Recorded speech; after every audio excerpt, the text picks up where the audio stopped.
Hey guys, Jano Zero. How you doing? I hope all is well in YouTube land.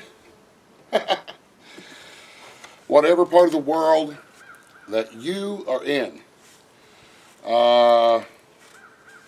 we can see that we got this big orange thing up in the sky. We haven't seen that in a long time, so hopefully we'll start drying out. We are in the process of getting some springtime cleanup done, some very much needed spring cleanup, and as soon as I get the place cleaned up a little bit, I will do a walk around update and let everybody see. Right now we got wood piles and junk piles and scrap piles and stuff like that laying around that I need to get cleaned up. I haven't been able to clean up because we're just so muddy. Everywhere is mud, and I haven't had a chance to get anything cleaned up like I want to, but I will, and when I do here in this coming week, we'll do a walk around and show you all the critters and see how things are going. So, but speaking of a home place walk around, I'm trying to think of how to put this. There's a lot of folks that kind of hint and ask, what is, what constitute a homesteader? Am I a homesteader? I guess I am a homesteader. But I mean, what is a homesteader? What does a homesteader really mean? And I think you'll get a different answer from everybody that you ask. I can only answer that question based on what I have learned and who I learned from. I learned how to live this lifestyle. I've been doing it probably, I guess, close to 15 years now, ever since we had well, everybody knows my wife was injured and she's handicapped now. And a lot of folks would call that an SHTF. I prefer LCE, life-changing event. We had a life-changing event, and it's been several years ago. I don't know how many years ago exactly. But when my life-changing event happened and I had to start figuring out how to live with a lot less and provide a lot more for myself, I learned from our elders, or our old timers, whatever you want to call them, here on the creek road that I live. They've been doing it for hundreds of years, and that's who I learned from. And what they have taught me is, and they never used the term homesteader. They never used the term, homestead. They call their house the home place. You often hear me refer to my place here as my home place, and they don't ever use the term homestead or prepper or any of that kind of stuff. It's just country. It's just living. That's what you will hear the old timers refer to it as. It's just living your life and providing for yourself. So the things that they taught me was gardening and raising animals. We raise rabbits, chickens, hogs. I've got our breeder hog. We've got a couple of goats, and we've got pheasants. We raise a couple of nice big gardens, and we do a lot of canning and preserving. But is that what constitutes a homesteader? Doing that? I don't know. I reckon it could be considered a homesteader if you raise a lot of stuff for yourself. But something else that they taught me, which is often overlooked, is not only what does your home place provide, but what does your immediate surrounding area provide. For instance, we dig yellow root for cold medicine. You guys have seen me do that. We harvest a lot of wild berries. We have several tame berry bushes. But we have a lot of wild berries, a lot of wild nuts, and a lot of other wild edibles, mushrooms and stuff that we gather. I hunt a lot. I would say at least 60 to 70% of our yearly meat supply comes from our deer hunt, our annual deer harvest. We turkey hunt, we squirrel hunt, we rabbit hunt. We hunt all kinds of different things as a way to provide meat. Rather than raising all of our meat. I trap. We trap for meat and we trap for furs. The furs we work up and sell, and we make things out of them, and that's a way to provide monetary income to purchase other things that we need, gear or pay some bills, that kind of thing. So that's just, and and one of the really big things that I see that it's often overlooked as far as living this type of lifestyle is fishing, man. Fishing to me and for my family is a huge part of not only the meat that we eat and the meat that we're able to provide for a lot of the other folks in our area that we live in, but a couple of years back I got a bait dealer's license and I'm able to sell fish, bait fish, and we're able to sell fish skins for knife making and leather working and stuff like that.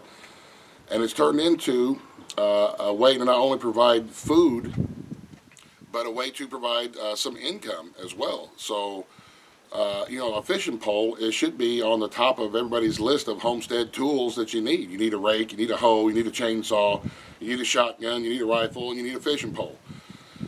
Because most everybody's going to have ponds or lakes or creeks or rivers somewhere near that you can learn what's in it and how to fish it and where to fish it, and that'll provide a lot. So it's, to me, it encompasses this type of lifestyle. If you choose to call it a homesteading lifestyle, it encompasses all of that. Not just what we're able to grow and produce here with our rabbits and gardens, which we sell lots of rabbits. We do a lot of our income with the critters that we raise here, whether we're selling pheasants or we're selling rabbits or we're selling chickens or we're selling feeder pigs. Excuse me. Or we're having folks come from town and pay us to pick a bushel of tomatoes, or there's just all kinds of things you can do to earn money. But the whole lifestyle that we live not only entails our home place, but it also entails the surrounding hills that we live in. We live in southern Ohio in Lawrence County, and we're Appalachia. We're northern part of Appalachia. We're hillbillies. And we don't look at that as a bad term. It's not a derogatory term to us. It's just a lifestyle. And we utilize the hills. We get medicine and food from the hills. We get firewood and material from the hills. There's just lots of things that that we get that's not on our home place. It's in our immediate surrounding area that we utilize as well. So when somebody asks me what do I think is a homestead, in my opinion, I can only answer that in what I have learned in my area for my family. This is what I have done, and we utilize everything that's around us. And I realize there's a lot of folks that can't do that. They don't have the space, or they're not in the country, they're not in a rural setting, they're in the suburbs or whatever. And I would say probably an honest answer would be what is a homestead is providing as much as you can for yourself, for your family, without having to get it from the store, without having to spend money on it. So if you're only able to grow a garden and have a couple of backyard chickens, well, then in my opinion, you're doing everything that you can to provide as much as you can for yourself. And that, in my opinion, would constitute, a small, urban homestead. If you're out in the rural area and you want to have all kinds of animals and stuff, and you can, that's fine.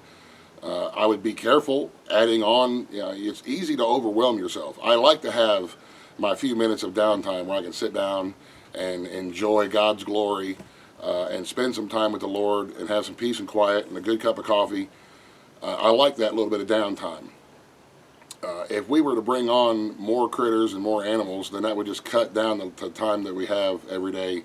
I wouldn't be able to go watch my son play baseball because I got to milk a cow, or I got to milk the goats, or I got to do this, or I got to do that. So I have only brought on to my home place what I can comfortably and reasonably tend every day.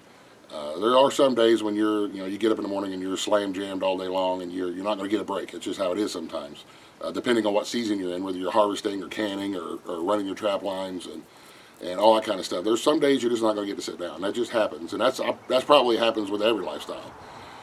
But there are going to be some days when the garden is planted and you're waiting for things to grow, and there's nothing that you're hunting because it's summertime and everything's got babies. That you're going to be able to go and sit for a few hours on the riverbank and enjoy a little bit of freedom and a little bit of life. To me, that's what it's all about.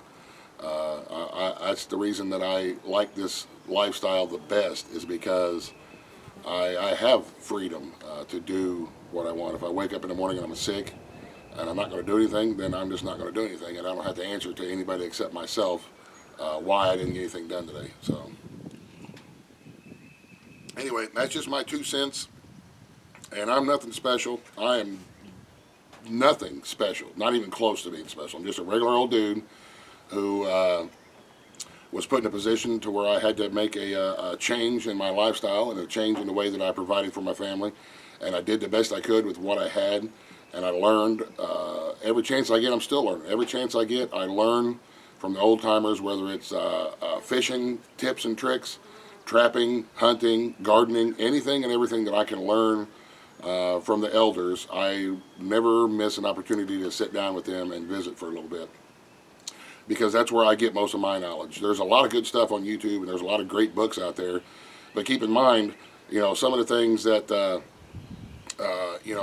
other folks are doing in other parts of the country are not going to work for me in my local area, be it climate or types of plants that we have or types of critters that we can raise. So keep that in mind. If you live like I do in the eastern part of the United States in the woodlands, and you're watching homesteading videos from somebody who's homesteading in the desert, well, that's not the same thing. That's not going to work for you, because it's a completely different animal there. That's just how it is.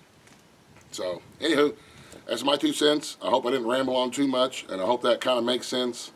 Like I said, all of my things that I share is because of how I learned to live this lifestyle, and it's just what we do. We don't have a lot of resources, so a lot of our stuff is repurposed and reused. We have 4 outbuildings, and 3 of those outbuildings are made from other old buildings that we tore down and built new buildings out of. So, and it's good. It's good. It's a good life, regardless of what some people will tell you. The amount of work that is necessary sometimes, or the lack of fiduciary glory, I guess, whatever it is. We don't make a lot of money. You're not going to have a lot of money. You're not going to have the latest, greatest, shiny. But I'm okay with that. I'm secure enough in my doodliness not to need those kinds of status symbols. My status symbol is when we make dinner and we sit down and the kids are enjoying it, and they tell me they love me, and we give them a hug, and to me that's life, man. Sitting on the riverbank with my buddies, laughing and giggling, and then catching a few fish every once in a while, that's living to me. To me, that's what I have chosen to do, and that is what I have chosen. That's the direction that I've chosen for my life, and I'm okay with that. So anyway, you guys, if you're in my part of the area, enjoy the glorious weather that we're having. Thank you very much, Lord, that the rain has finally stopped for a few days at least, and we can get outside and just live, man. Enjoy life. Life is good, and good is good. And if we don't slow down and take it in every once in a while, well, by golly, we just might miss it. So, you guys have a great rest of the day. Thank you very much for watching.